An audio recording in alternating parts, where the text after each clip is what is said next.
Hello viewers, Kubiando Kithinkin, I'm SB and welcome back to Roadwarden, where today, forgive me for my cowardice, I am still feeling pretty unsure about making any kind of noise about Steep House. Like, the thing we would be leaning toward doing here, this is an approach to deposing Theus, right? But I don't know that I think I have the tools to do that. Obviously, Aegidia is on our side, but Aegidia would have been in favor of that beforehand. The Druids don't like Theus, but they're also afraid of her, it seems like. I mean, everybody seems to be afraid of her, right? Yeah, I don't know. I wish I felt like we had the support of the people in Howler's Dell, but I don't even know how to begin to go about gathering that. And it's not like we don't have other things to worry about, right? So I'm going to say, let's head south. We have some business down south. We need to plant Eudocia's sapling in the dirt at Steep House. We need to try to give some stuff to Beholder. We have that chisel. We have the materials for another healing potion. So I would very much like to bleed for Beholder, heal ourselves, and then go back to Foggy's like tomorrow probably with the materials for a healing potion and also some rations to make the bug bomb. So yeah, we have a lot of stuff to do. We have so much stuff to do. We can try to place some more of Eudocia's rods in places, but I don't know. I might have screwed that quest up by making the people of White Marshes really unfriendly to us. So it's possible I'm not in position to benefit from that anymore anyway. Maybe. I don't know. We'll see. And then our longer term concerns. I still don't really know what to make of the bandit camp. I still don't have any idea what the giant statue is about. What I was about to say is we still don't actually have a way of getting the tribe of the Green Mountain to like us, but also there's this giant statue that just like we have a drawing of a bunch of dots now, and I have no idea what to do with it. There's yet that nest. Actually, hold on a second. I wonder, this is a magic chisel, right? Something that's, what were we told? Something that's magic and hard to find or something like that. Maybe this would actually do it for them. Something of great value, what's difficult to find, a sharp blade, a cask of golden liquid, spices from another land. I mean, this is a sharp blade. Maybe we want to try to hold on to this and give it to them.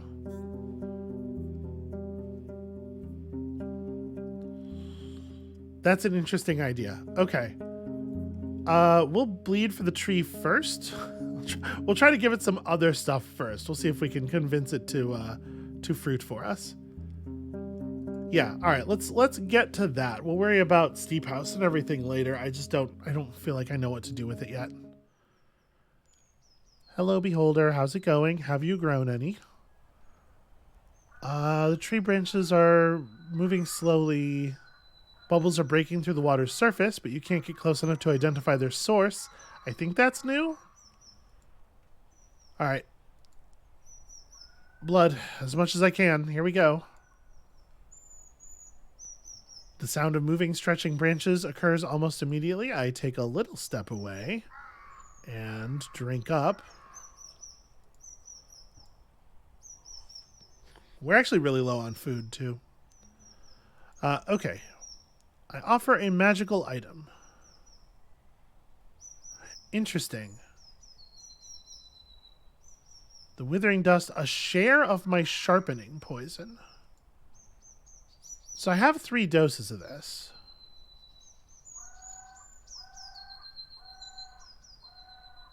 Let's try it. You reach for the powder. As you move the bowl toward the altar, it starts to shake. Gosh, I wish I knew what it referred to here. The bowl or the altar? I spread it on the altar. I was a little leery of doing this with the withering dust because the withering dust is kind of like for something that is really opposed to what we're doing here. But this should be fine, right? Like I filled this dust with Pneuma. I'm going to spread it on the altar and maybe the tree's going to get mad at me. The dust bursts into a blue flame, but only for a heartbeat. It turns gray and stays warm for another minute. The tree greets your offering with the sound of moving, stretching branches. I approach the weird fruit that has suddenly appeared. Oh, this is very good news indeed. It appeared in just a couple of moments, transforming from a button-sized sphere into a large fruit. While its shape and size resemble an apple, it's also pale, entwining the whites and grays of bone. It's divided into a number of slices, like an expensive toy made of marble. That's a weird... Okay, it's fine. Weird simile. The tree is now larger, taller, but becomes silent once motionless, sated in its hunger. Your farewell gift is waiting for you.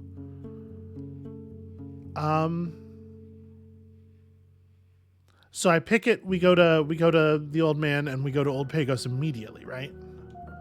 Well, I wonder...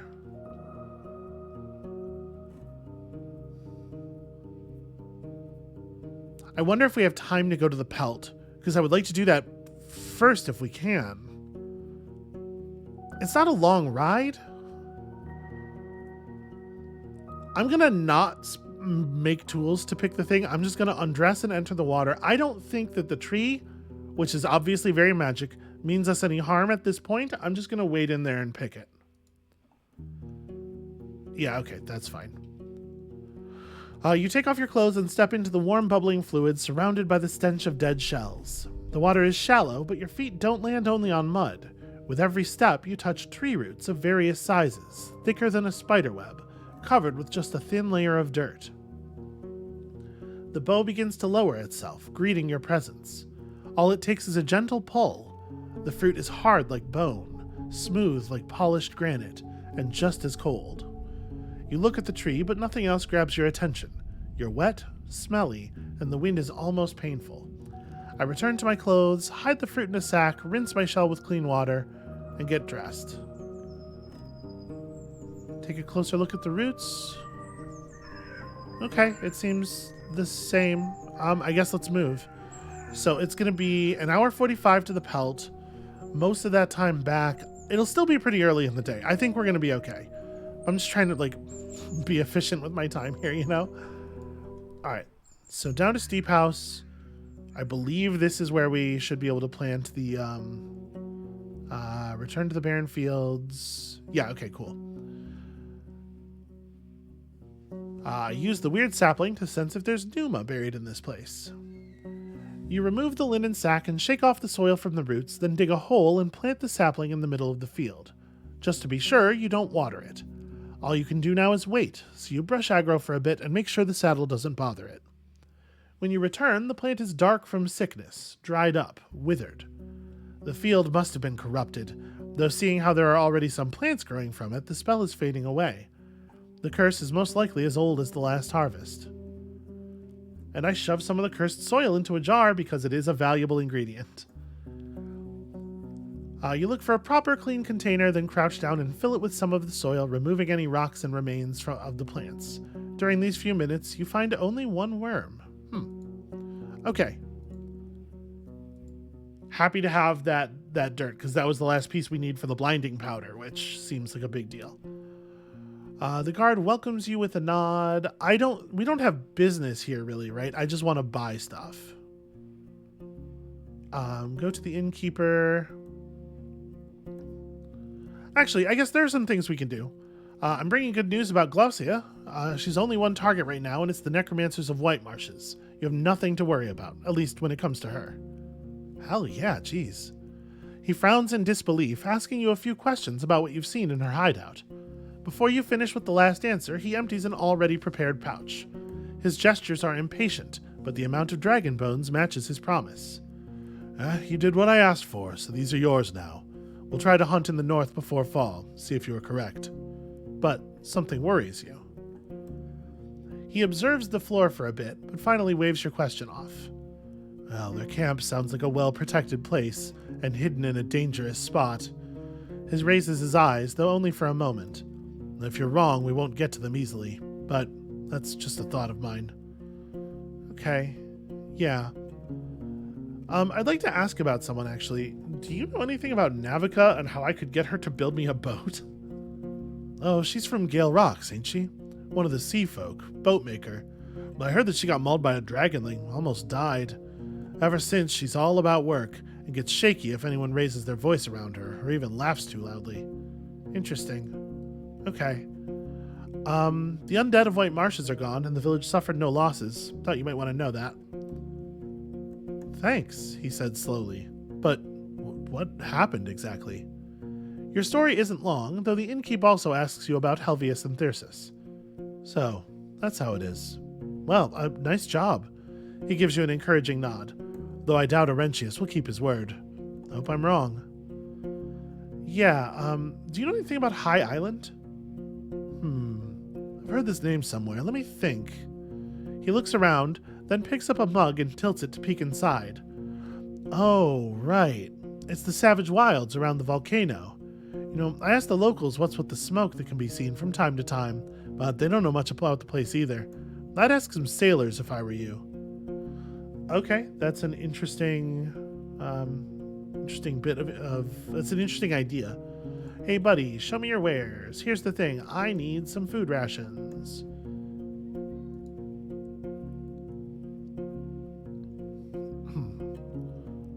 Here's a question.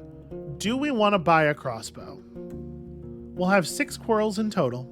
We'll still have 11 dragon bones left. I'm going to be honest with you, I was a little bit thinking maybe we shouldn't buy it as we were coming back down here because I was worried about our supply of dragon bones and, trying to maintain money to bring back home and stuff.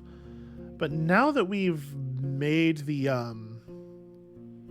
another 10 bones, maybe it is safe to buy the crossbow. I'm just thinking about, if we're going to this place, a crossbow would make us able to affect enemies in a much safer way. I could stop throwing my axe at things.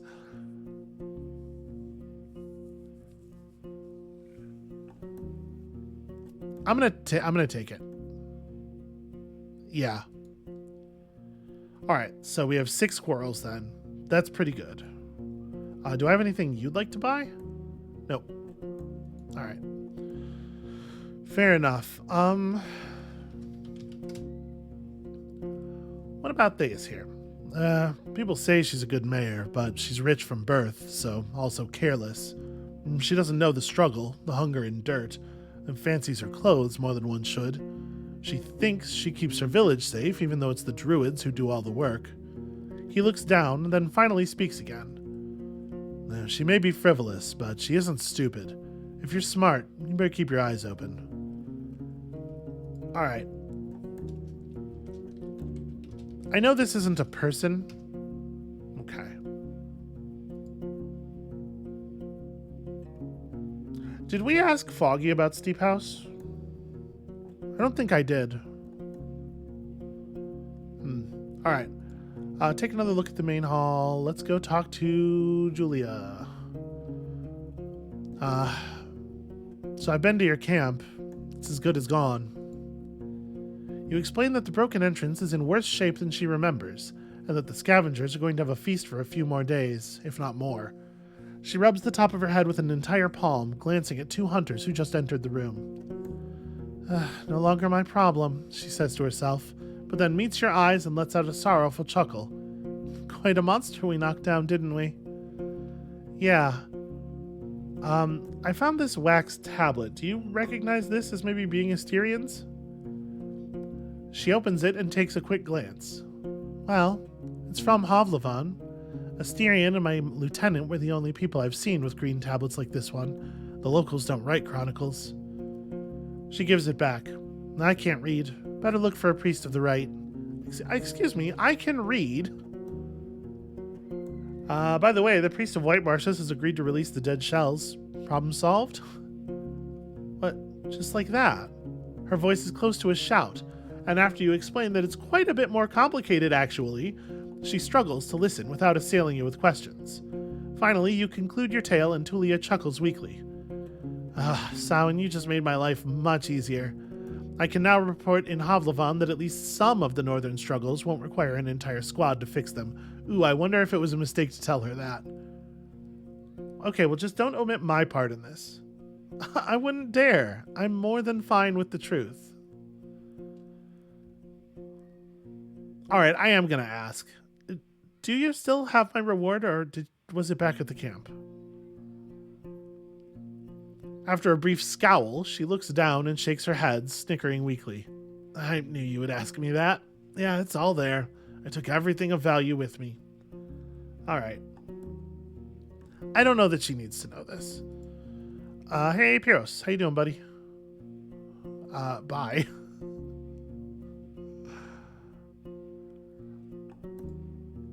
So am I at maximum dirtiness right now?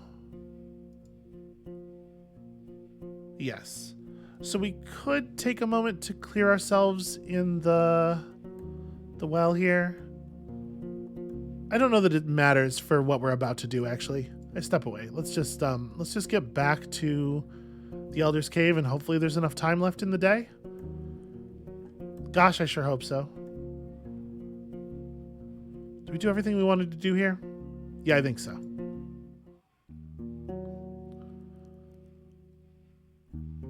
The old druid is at the edge of the pond, staring at the distance. After you get on the ground, he gives a hesitating glance. Many beasts are heading for the bogs, he says cautiously. The necromancer's spells are nae more. You try to figure out how he knows it, but he doesn't show you much patience. Explain. Your tale is brief, and the man doesn't delve into details. You took a swing at the cause, not the symptom. He strokes his beard, then smiles gently. Well, we can only wait to see if your cure will work for long. His voice is as warm as a soft blanket. But you acted like a healer, not a pillager. Yeah. I have the fruit that you told me about. He straightens up and takes the fruit gently, then carries it to the cave. When he returns, he bows his head to you. I'm astonished, traveler, I am.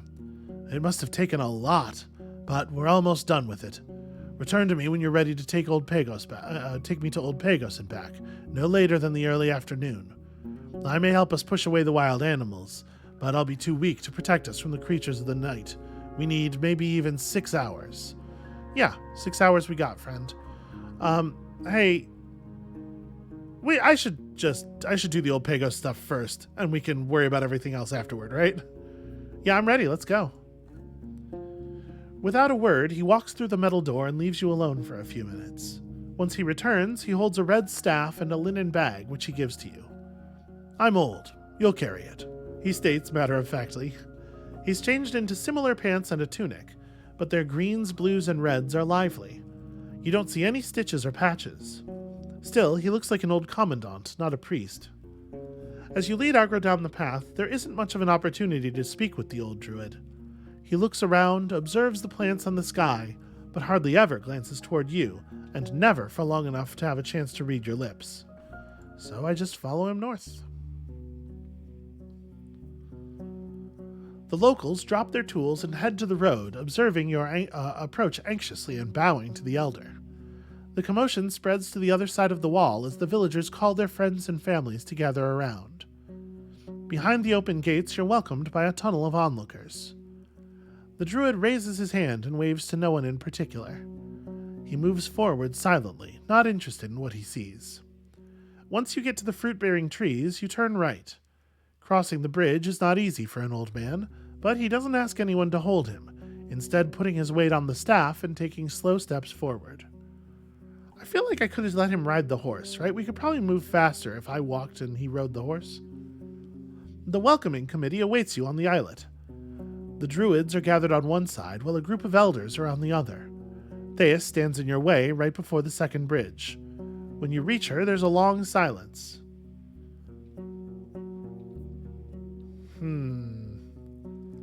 I don't really want her to know that I am, working against her in secret. She trusts me right now. I've done a lot for her. I'm just gonna keep my damn mouth shut. I let them play out their games. The mayor welcomes the elder with a nod. We're honored to see your arrival, Forest Speaker. I hope you didn't want us to leave already.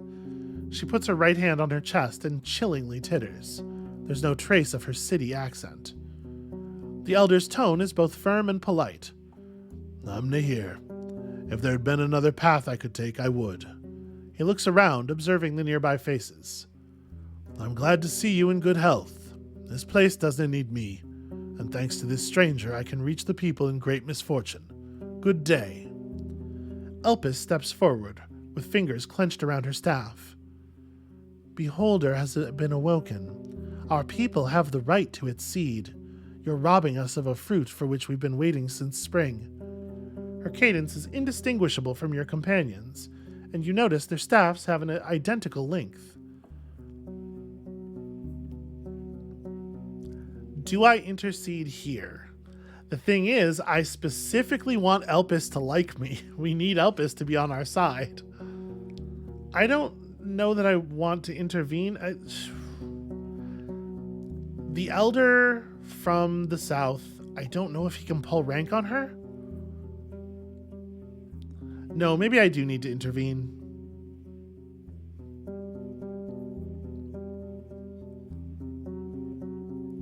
Because, like, it was really my sacrifice in its entire. I guess there's one little bit. The elder did give me the spirit rock that I used, right? But aside from that, it was my alchemical skill and mostly my blood. I wish I had a sense of how upset I thought Elpis was going to be if I did this. I'm gonna not intervene. I'm gonna let the elder handle it. The elder responds without looking in her direction. To think you would dare to claim our holy totem as your belonging. Okay, so he wouldn't have liked it if I had said that thing. Your soul is marked with corruption. As he points at her with his staff, his hand is shaking. 'Twas the Roadwarden who awoke the swamp spirit through true sacrifices, something that your soft beds and colorful clothing have made you forget about. The man sounds like a disappointed teacher, and you realize he has heard the druidess's voice without looking at her lips. You who believe you deserve the seed do not understand who you are, how lost you are. He moves his staff around, pointing at various faces. He wants to move forward, but the mayor puts hands on her sides. In her eyes, you see an unfamiliar glimpse of fear. You've already eaten the seed once, so speaker. Do you make us use force? Oh, gosh. I do trust him. I don't want to threaten violence here in the middle of town. I don't think that's a fight I win. He knows what he's doing. A good minute passes by before the elder speaks again. My wife welcomed you to this world, Deus. I myself voted to use the seed to heal your weak bones. I cannot believe you have fallen so far. Oh, that's really interesting. Our journey illuminates, no doubt. You're but a brigand. Only you can hear his sigh. Enough of this. Be gone. He doesn't wait any longer. He steps forward, and the mayor gets out of your way, observing the two of you with fear and fury. You cross the bridge, then into the open gate. The man returns to silence, but his back is bowed, his shoulders drooping. I'm really glad I didn't interrupt there. That is interesting information. We're almost there. The man stops near the clearing and leans on his staff, contemplating the clearing silently. When I was but a brat, a bow was trimmed without a greater purpose. Not only for humans, but both for the trees and land. Pinching the spirits was a misdeed. He turns to you, observing your lips. I've heard tales of great sages from before the days of the emperors who restored such lands with a single spell, brought them back to life, helped us find forgiveness, the right path. And where are these sages now? Those are just stories. He glances at the dead trees. Made up by those who dream of salvation, but do not know what they need to be saved from. Who think there's a balm that will cure a soul, the fate itself. He resumes his walk, and I follow.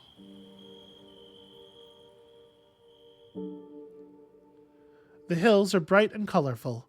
The tall grasses and flowers dance with the wind, unaware of the countless grasshoppers, butterflies, and mice that romp and prey among them. Dark green birds are circling above the walls and cliffs, arguing in tongues unknown to humans. With every breath you take in the summer in its dusk, the drying ground and the promise of rainfalls, as well as the pinching smoke coming from the funeral pyre set in the center of the village, cutting the horizon like a column weaved from shadows. As time goes on, the old man's walking pace slows down, observing the lands around you with great interest.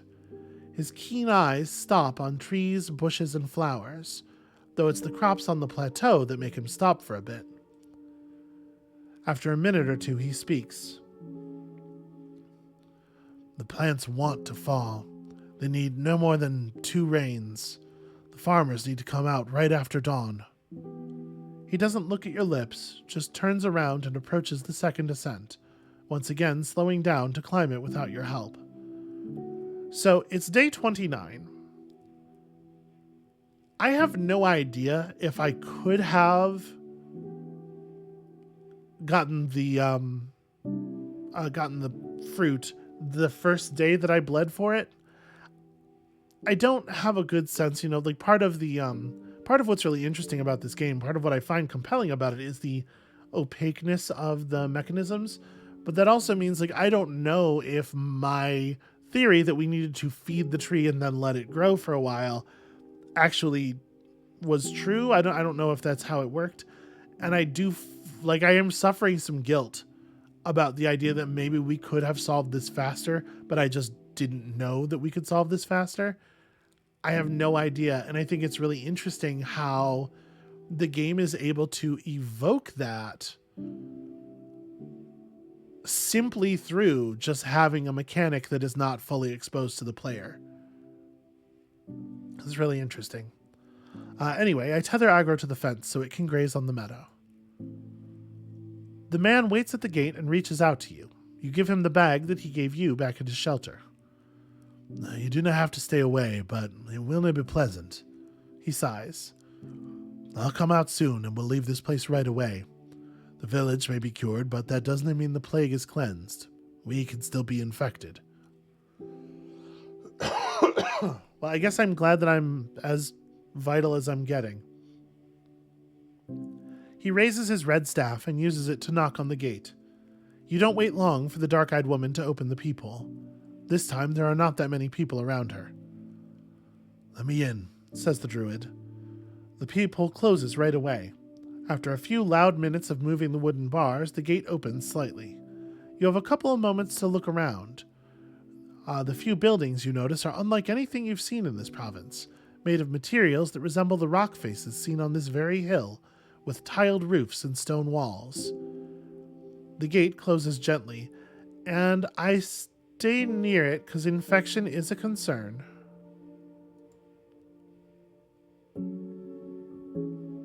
I gained a vitality? You hear footsteps, voices, crying, heavy objects that are moved around. For a couple of moments, everything calms down, but then a sudden wind strikes you, pushing you away from the wall. Your skin tingles, then your shell convulses. Your stomach hurts, and you want to spit out something that you can't comprehend, like a dragon with a breath of pestilence. The feeling stops suddenly. You wipe the sweat from your forehead, feeling a weird relaxation in your limbs, a lethargy under your control, something you'd feel after a long training or a day of hard work. You take a deep breath, and the wood, stones, smoke, ground, and grass spark a new sensation in your nose, some sort of sharpness that you hadn't perceived before. Okay, so it's like the release of the magic of the fruit gained us a vitality. I focus on regaining control over my shell. Only now do you notice that the gate is open, and that the old man is right next to you, kneeling, leaning forward, breathing heavily. He opens his bag, pulling out the weird fruit that you gave him. With shaking hands, he detaches the first slice of its skin, but before you take a good look at it, it turns into a gray powder and slips through his fingers. The rest of the fruit follows its example, covering the soil with an ash-like dust. The thing that remains resembles yet another fruit, or a cherry-sized seed, levitating in the middle of a floral ribcage. The man observes it for a few breaths, then reaches for it with 2 fingers, squishing it softly, and puts it into his mouth. During the next minute, he gets up, grins at you, dusts off his knees, and takes a few steps forward, which turn into dance-like skipping. He then descends from the hill without a word. You hear the joyful calls of the villagers, their hysterical laughter and names screamed at the sky, welcoming those that have awoken after a long dream. I prepare my horse and follow the druid. We do have to get him back home. For the first hour, the elder swings his staff around like a conjurer in the marketplace. Common idiom. And hums to himself like a drunkard. His walking pace remains stable. As time goes on, this frenzied state fades out. At first, he returns to using his staff, then gives you his bag. He looks down, hobbling, and finally asks you for help. Yeah, let's get him up in the saddle. I like the way they arranged that so that by the time he is actually asking you for help, it's clear that it means a lot. You help the man dismount, realizing how light he actually is. Holding your shoulder, he points at the bench near the spring. You help him sit down and place his staff and bag nearby. He's smiling, covered by sunbeams, stretching out his legs, leaning back to rest on the warm rocks. "We've done a good job," he says quietly but clearly. "Now all we can do is hope they'll stop cutting down the trees before the wild creatures push them into the sea." After a moment, he opens his eyes and looks at your lips. "Thank you for your assistance." "And I thank you. 'Tis one of the strange things that make us different from so many creatures. We may not belong to a single pack, yet we've joined our strength, pursued the same goals." He looks at his small garden. "Saved the lives of others just because we could. Our souls do make me wonder." He sighs. "I want to get some sleep. If you need anything before you leave, now is the time." Yeah, can I make it to... So it's about 2 hours to the Pell to the north, 45 minutes back to the Dell. We have 2:15. So we're going to have to head back to Howler's Dell to rest if we do this. But the thing is, I want to go back to Eudocia after this, right? I don't want to go back north. I guess there's a question there, right? Do I want to go back north? Because I could tomorrow swing through Old Pagos and see how it's going there. We could get to Foggy's that way. I was thinking we would go through to Eudocia, but I guess there's not really a strong reason to do that. Yeah, let's go ahead and place this, and then we'll just make our way back up to Howler's Dell. Yeah, I need to learn more about High Island. Do you have any... His eyes widen. "Come again?" You move your lips slowly as you repeat your question, and his look grows suspicious. "Why would you head for that forsaken land?" You explain briefly what you've learned about Asterion.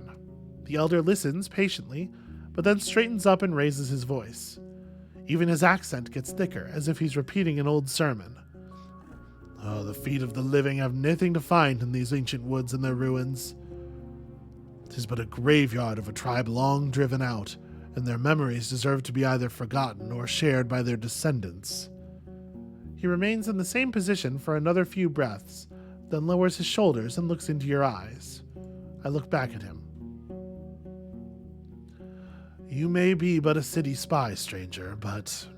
He starts, then enters the path leading down into the hill and gestures for you to follow him on his stroll.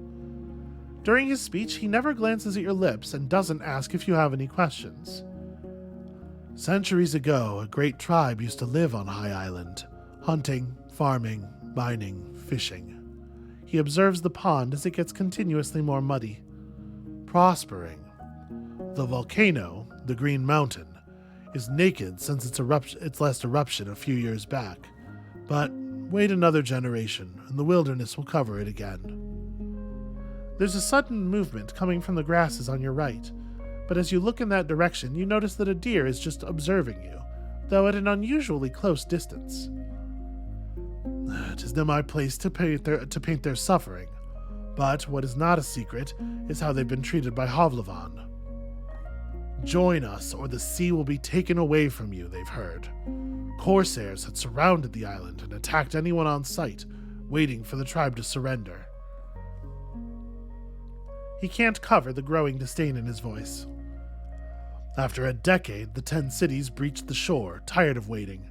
Cloaked by night, they crossed the walls that were raised to stop beasts, not human-shaped creatures. With farms burnt, supplies taken, and harbors destroyed, the tribe saw no future for itself. Yet, instead of bending to the will of the Emperor, they left on their last hidden ship. At least, those who survived. He takes a deeper breath. The city folk resettled the island, but had no knowledge of it, or of its weird seasons. Beasts and eruptions crushed them, as they had crushed the previous dwellers. There wasn't a single soul that would gain from all this suffering. I try to memorize it all. The man observes the bloody remains of a rabbit laying at the side of the road, and after maybe a minute nods for you to follow him back to his garden. To land there, you have to reach the island soon after dusk, when the sea rises. Only then can you can reach the cave hidden behind one of the waterfalls. I do not know which waterfall it is. He observes you, making sure you're listening. And you'll do better by speaking with the tribe of the Green Mountain before you attempt it. 'Tis their land, and you ought to trespass. That's not English. Of course. According to what you've learned, you can only reach High Island by boat, leaving the coast during the day, landing at night during high tide. A chance that you're going to find him there on your own is slim. So I need a boat, and maybe a few friends or mercenaries. Interesting. Huh. Eudocia, the enchantress, has asked me to place these bronze rods in high spots across the peninsula. I should be done in half an hour, if that's cool. He takes and observes the rod for a moment, then closes his eyes and bites it gently. When he returns it, he seems unconvinced. I sense a spirit in it, but I'm no one who can tell what's behind it. How can I be sure? You explain what you know about the nature of the rods, but he changes the topic to Eudocia herself. Another minute passes by before he accepts that you do indeed know her. Fine. I'll ask for her story next time I see her. Go, but away from the spring, and don't break your neck. Even a child could get to the higher parts of such a rugged cliff, though you have no reason to expect all the loose rocks to be cleared. So I take off my armor, put away my weapons and bags. The bronze rod is attached to your back by a cord. As you place your feet and hands on the rocks, you realize that you have to move slowly, maintaining your balance, pushing away small and large pebbles, making sure that the wall doesn't collapse under your feet. The rocks are coarse, supporting your grasp, and you rarely find a sharp spot. The climb resembles a nice summer walk, though your muscles are not prepared for such movements. You find the perfect spot, a small crack between two massive rocks. You use the rod to broaden it just a bit, then push it halfway in and fill the gaps with a rag. Doing it with one hand makes you dizzy, but not for long. I take a short break to catch a second breath. Climbing down is easier, though you struggle to recall exactly where exactly you had previously placed your limbs. The warm sun eases your tension. After a few minutes, you land on the soft grass and dust off your hands. Once again, you prepare your equipment. The druid gives the shining rod a pouty look. It's kind of a weird dude. So yeah, we can't quite make it back to the pelt. Okay, we are allowed to actually try to leave for High Island. And we don't need a boat if we go this way, it seems like. Interesting.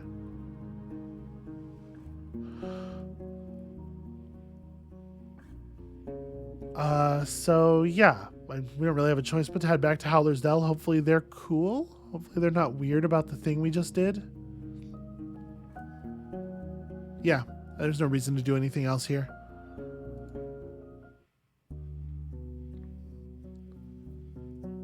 I think it's probably really good that I kept my mouth shut.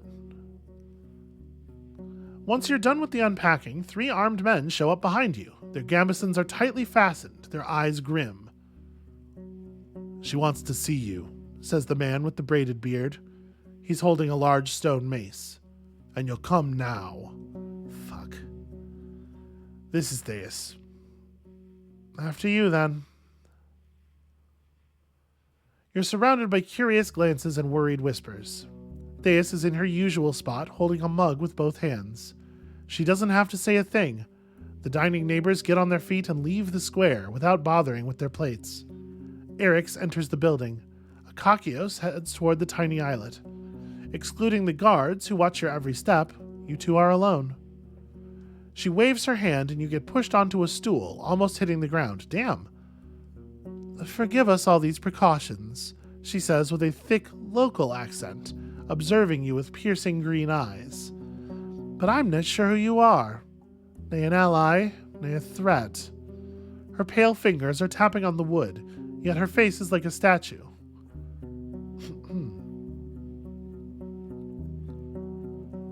"I'm a Roadwarden. The people of Old Pagos called for help and I answered. May they keep their scrap of the land safer for the sake of all of us." Your view of the peninsula is off. You cannot help us all, yet stay on the side.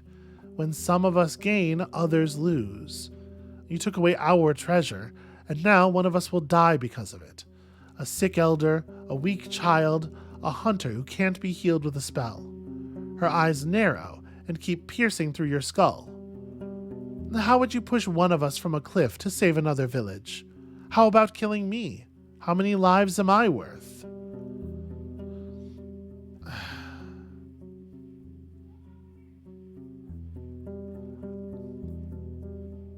I'm a little bummed out that I don't have the opportunity here to make like the utilitarian argument, right? Like, that's not great and I don't love it, but like a bunch of lives versus one life, especially like a village of lives versus one life.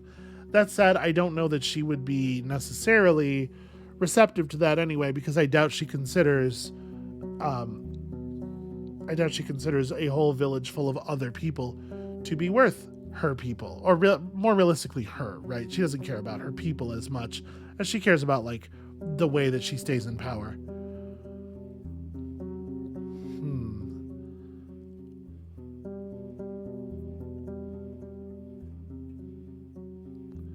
This is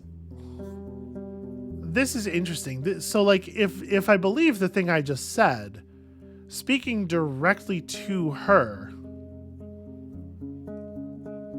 making clear that I am her ally, that might be an interesting way to approach this, actually. I really was not expecting her to be this angry. I guess I should have thought about it more. I mean, my plan was to go to the Pelt. Yeah, all right.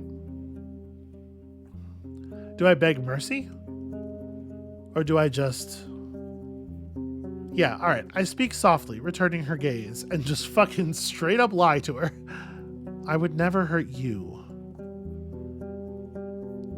She flinches, straightens up, and takes a sip from her mug. But you already did, Samhain, in a way. We cannot tell the consequences of your deeds, but they'll bring suffering one way or another. She doesn't buy the things she's saying to me right now. I wait for her to speak. Is she barring me from the village? Is that what's happening? I'm not petty, Samhain. She returns to the accent of the city folk. I wish that I had the ability to sort of like reflect the code switching she's doing, because it's fascinating to me. You can still enjoy your stay at our lovely village, she says with a sigh, then puts on her usual smile with a hint of a smirk. We can still use your services. You may be a stranger, but at least you carry dragon bones. The guard pushes you away, and the other people read it as a sign. They get back to their tasks and meals, avoiding the eyes. the eyes are real hard to look in right now. And the air gets lighter. Huh. Interesting. All right. Well, I'm healthy. My clothes are dirty, but they're not in bad shape, so I don't need to repair them. I guess all there is to do is a night's sleep. And I think I do want to pay...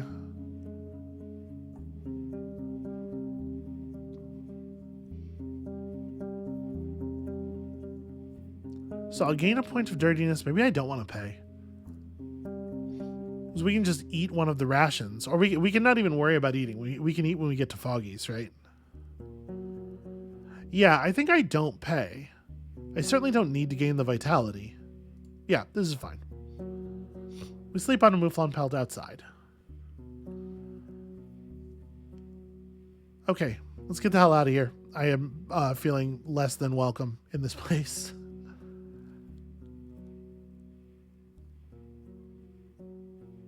We've learned more about Theus, and it's definitely interesting. I'm gonna not focus on that for right now.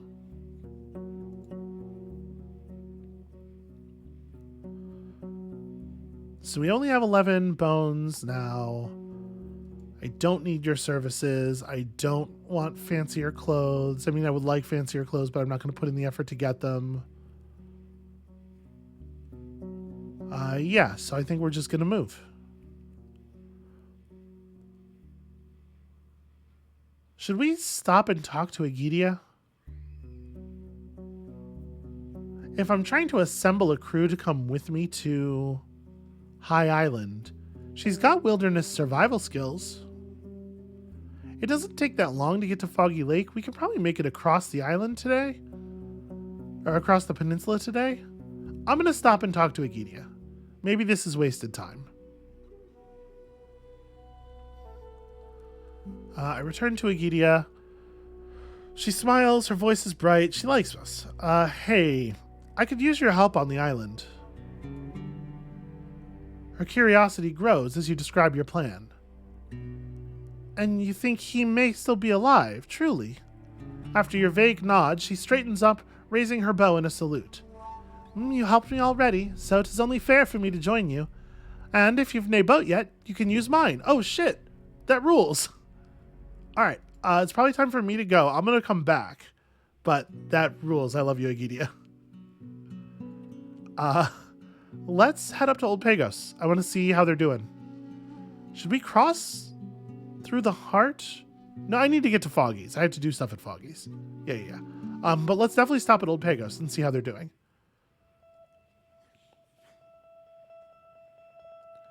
Through the closed gate, you hear muffled conversations and echoes of stone cutting. You knock, and Tertia soon orders to open it. She stands in the middle in front of dozens of members of her tribe, though you're still told to keep your distance. The signs of illness are carved in the exhausted faces of the elders and the children, but this is not the day of sadness. You're greeted with triumphant shouts and applause. Tertia turns out to be tall and skinny, holding a spear that would be too long for most, but suits her size.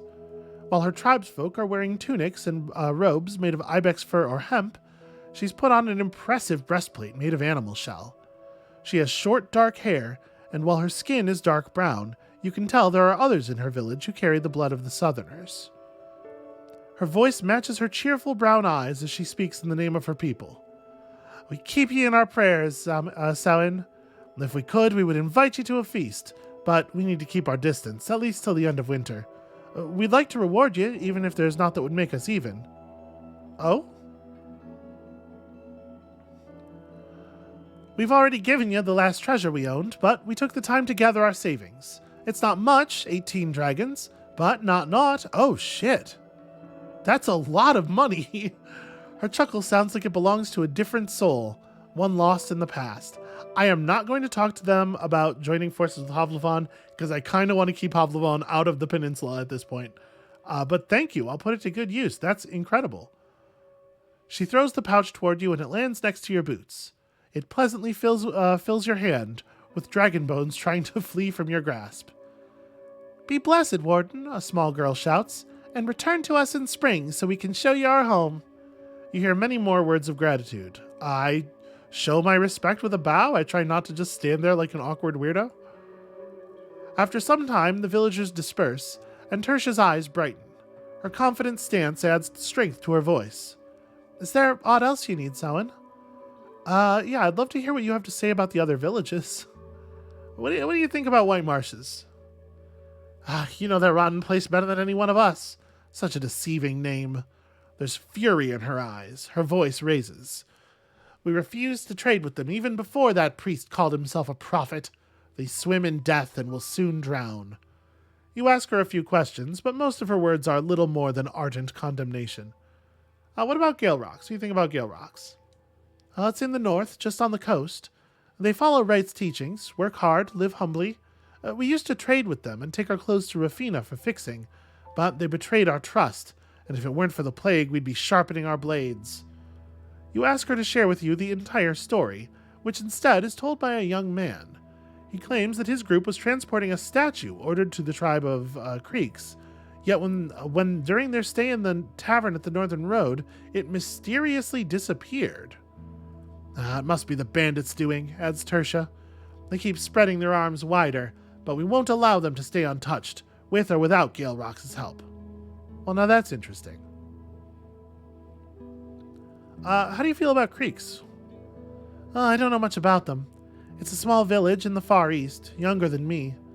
They came here as refugees from the war, and now hunt for wild meat and pelts, but have got almost no bones to spare.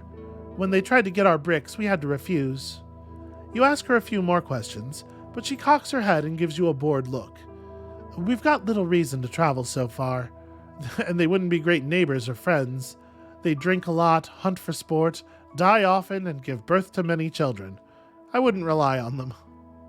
Okay, fair enough. I guess I'm done here. While we're up here, we could ride back to the monastery and just tell them the plague's done. You know, we're here already, and we're unlikely to come back, so. Red Saurian. Yep, okay. I bring news from Old Pagos. The plague is no more. Oh, they're gonna hate this shit. Whatever, I'm just here to tell them that the plague's over. Ailey flinches as doubt and distrust replace his look of surprise. How? Well, I helped an elder druid from Howlersdale recover his strength. He healed the people of Old Pagos, and with a bit of luck, the illness won't return. I did it all with lots of pagan magic, powered by my own blood. He looks at Decima, not sure how to react, but her wide-opened eyes don't help him much. He reaches out to you with an open palm of his bandaged hand. His fingers are flinching.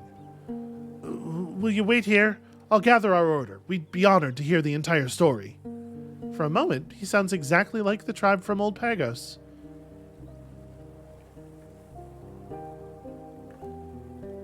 I mean,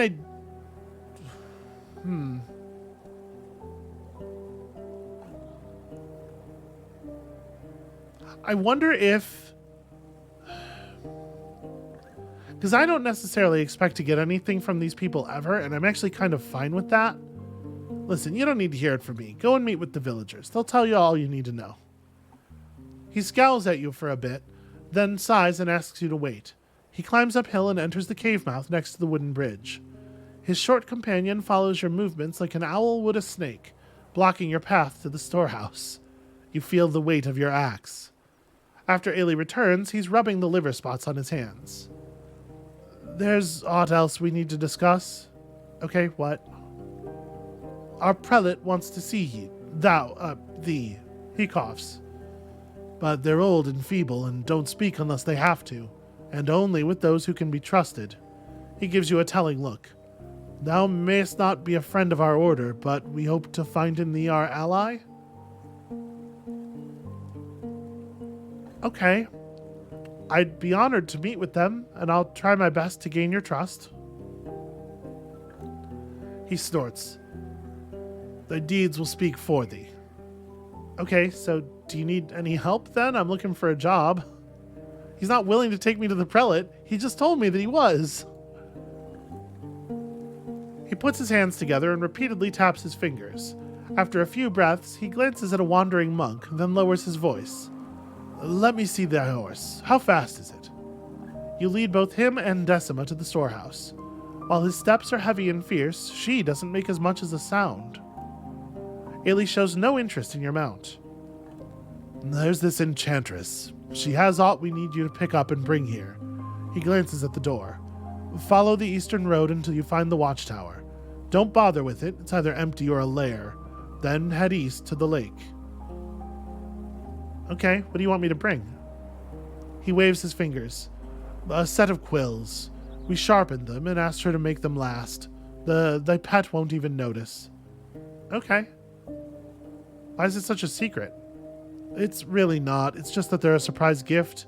No, I asked you to this room for a different reason.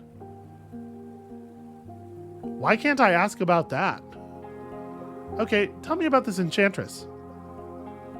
I was kind of hoping to get through this without asking about the reward. Just have that, be handled when we get back. Because I'm trying to appear selfless to these people.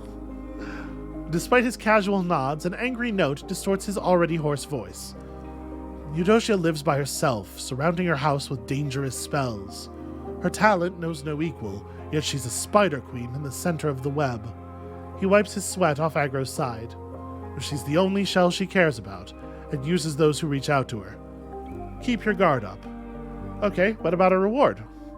What dost thou want?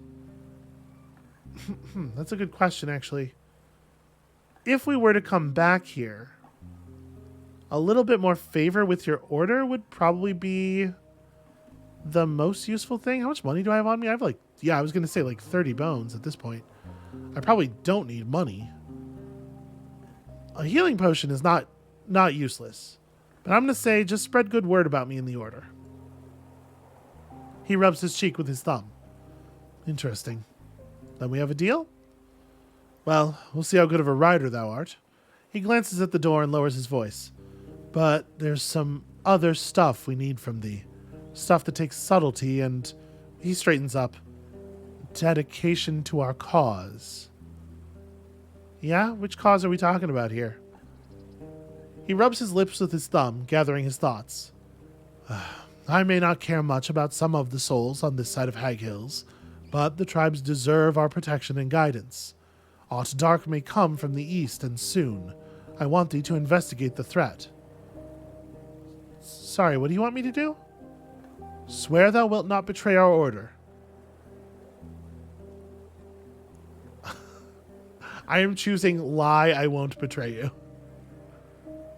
Decima raises her chin and shoulders, and while she's still covered with shadows, you could swear her fingers are clenched around a dagger. Ailey either doesn't notice it or chooses to ignore it. His smile reveals his yellow teeth. Once thou reacheth the enchantress's house, thou wilt find golems made of stone. I've heard they're larger than a lumberjack. Could tear thy pet to pieces. He looks away, talking to himself. Can they be defeated?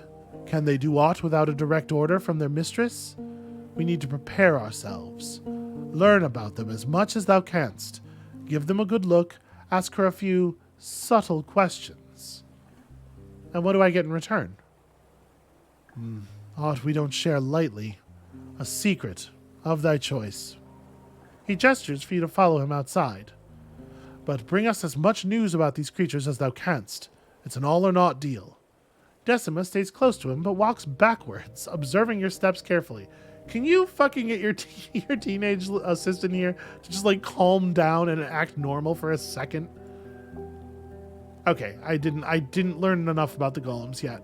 That's fine. How much time do I have left? 8:15. We can make it to Eudocia's today, actually. Depending on how long it takes us to, Yeah, that's interesting. Let's head up to Foggy's.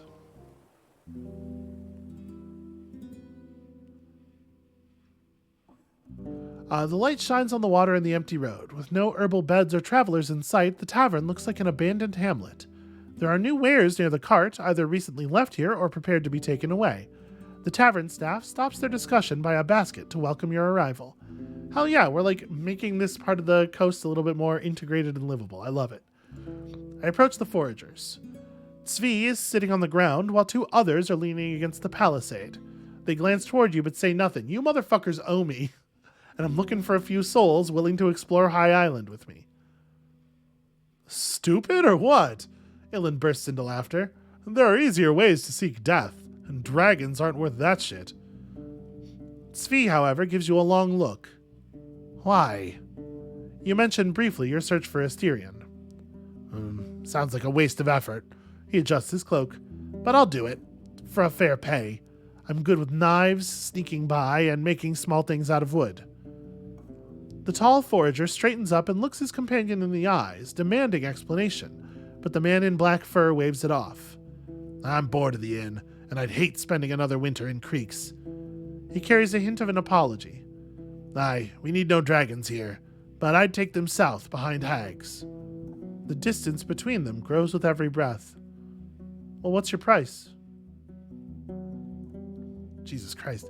You didn't do so well during our hunt, but at least you got out of it in one piece. 29 dragons. Maybe a bit less in the future if I see you're useful for our tribesfolk and you can handle yourself. I'm good at sneaking, even better at stabbing things, and I move well. Climb, crawl. Yeah, I am not giving you literally all of my money. I'll let you know. Okay, we don't really have any other options. That's interesting. It's insane, but it's interesting. So yeah, this is a little tricky. How long is it going to take me to make the stuff I want to make? I approach Foggy. Hey, White Marshes won't be overtaken by the undead. Orentius agreed to abandon dark magic. Thought you might want to know. He did. She waits for your nod, then bursts into laughter. Splendid. Tell me everything, love. Right when you start, she gestures for you to sit down at the table and uses her hand and spells to pour herself a cup of dense mead, while you get a mug of birch sap with honey. She listens patiently, then leans away, scratching her chin with her wrist. When I was younger, we had it easier than you do now. Her wide grin carries more charm than playfulness. Before the war, there were all these patrols, wardens, monks. Not many folks were eager to solve their issues with force. We adventurers only asked for a target and the pay. No one asked us to judge human hearts. I don't envy you.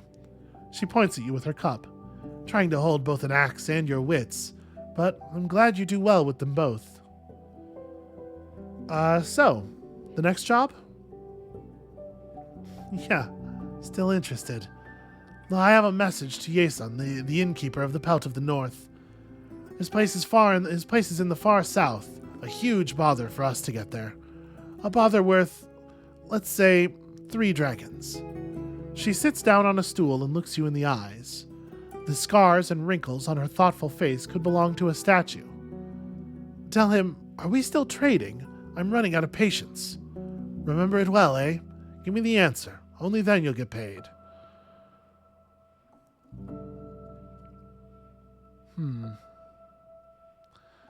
Tell me about Pelt. It's placed in what used to be an outpost of dragon hunters. Older than mine, but finely renewed. Far away near the pass that leads through Hag Hills. An inn so you can rest there or buy yourself food. Yason, the innkeeper, leads a group of big game hunters. Though when they're together, he's like a cloud above them. Otherwise, they can be a lot of fun. They haven't been here long. Must not be more than 10 years. They mostly keep to themselves. I'm not going to give her shit about this. Yeah, alright, I'll do it. We're still working on her trust. It's getting pretty late, you know? I have some questions about the peninsula. What do you know about what happened to Steep House? Steep House. It keeps coming back to me, that poor little place. Those ruins used to be the richest village in the north, placed so close to the pass through Hag Hills. Perfect for traders and travelers. Her eyes show sorrow. They cared about the southern road, unlike the hunters from Pelt. They farmed, looked after their forest garden, and yet... She looks away and puts a thumb on her scarred lips. They would have done better spending their dragons on a proper wall, not that pitiful palisade of theirs. They were inviting monsters. Yeah, monsters, huh? We talked to her about High Island yet? Oh, yeah, that's right. That's how we got the, we have the dialogue option for when she is willing to tell me stuff. All right. So 4 hours. Wait, hold on. Did I spend too long talking to her to get to the alchemist tonight? No, it's going to be 3. Okay. How long does it take to make the stuff?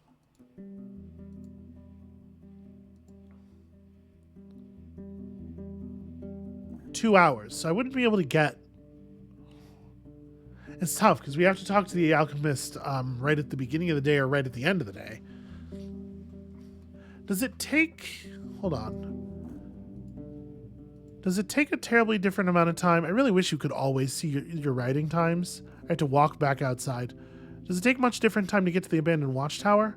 2:30. So if we try to make potions, we're going to be here till dusk. But at least we could make both of them. Oh, right. We need to make blinding powder, too. I actually need to spend quite a lot of time here.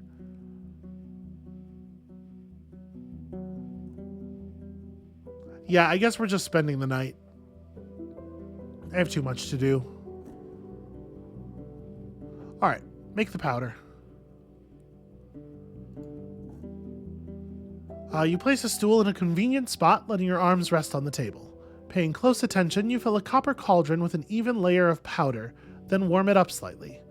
Keeping track of time with an hourglass, you move the flame to a different spot after every minute, then mark these positions in your wax tablet to avoid any mistakes. For half an hour, you heat up the tiniest speck of dust, then open the jar with soil and add it to the pot, mixing with a ladle. You keep doing so until you notice the effects in the pneuma. The entire mixture suddenly gets clay brown, shrinks in half, and after you touch it, it's ice cold. You fill up a pouch and shake it around. You won't underestimate your new weapon. Clean everything up, step away from the table. More alchemy. Herbal bug repellent. You can't make all the bugs disappear in a day, but you know the recipe for a strong, poisonous balm with a tempting smell. It'll kill most of these creatures right after consumption, while others will take pieces of it to their lairs and either eliminate their colonies or force them to resettle. At least, that's what you've read. It won't help much with spiders, but the little ones aren't dangerous anyway. Wait, I better get to foraging then? Why can I not... Foggy's due 2 food rations. Oh, shoot, I need more plants. I actually ran out of plants. Shit. Step away. Can I... Do I have time to forage? We can't forage at the northern road. The foraging grounds are 45 minutes that way. Yeah, probably. And I'm sleeping in Foggy's anyway, so it's not like we're really wasting time here.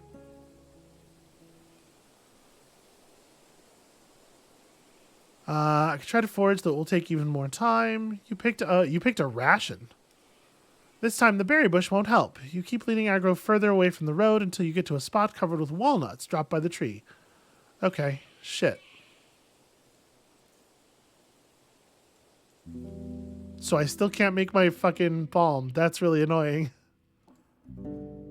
Yeah, I picked a ration. Coramit. Well, we can still make the healing potion. Foggy, do you have any, like... Yeah, let me pay for this. We are going to need food here. Do you have... There's still this. Goblins are pests, but they stick to the south. Maybe we're not going to be able to use this on High Island. I don't know. It's probably not worth worrying about. Yeah, time for me to go downstairs. Make the healing potion at least. I don't know that it matters really which recipe I use. I make one. We know this text. Approach Foggy. I would like to eat. Better to do it now and spend the time, right? And then we sleep. I'd rather pay a a dragon bone than 2 rations for sure.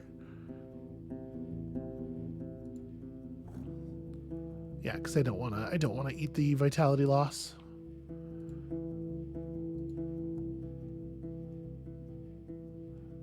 So it's weird that it says I better get to foraging. Oh, no, okay. It just let you do it. It just, I wish it was a little bit more. I better get to foraging then is a weird way to phrase the option that lets you do the thing. I totally misunderstood. I thought I had run too low on something. Okay, but we make the stuff.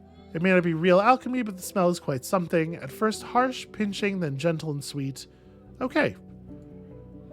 So we've got that. I wasted some of my day because I misunderstood a bit of text that did not say what it thought it said. But we can get down to the watchtower and record. We get down to the watchtower, deal with the bugs. We're gonna have to wait until tomorrow, or we're gonna have to wait until late tonight, I'm sure. Because yeah, it's gonna be like noon by the time we get there. She's not gonna want to talk to us. And she told us explicitly to come back. Yeah.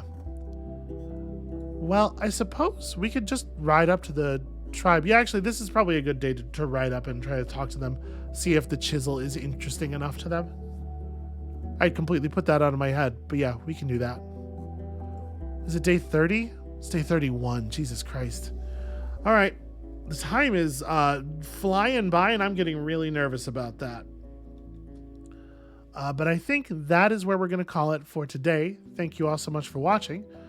When you come back next time, apparently we're trying to prepare for a journey to the high wilderness. The high island. The high wilderness is a different thing entirely. And I am getting a little leery of how quickly the days are flowing past us. So we'll go visit the tribe of the Green Mountain. We'll try to get a crew together. I guess we better go ask people at the inn, right? Yeah, all right. Lots of work left to do. Come back for some of that, and we'll see you then.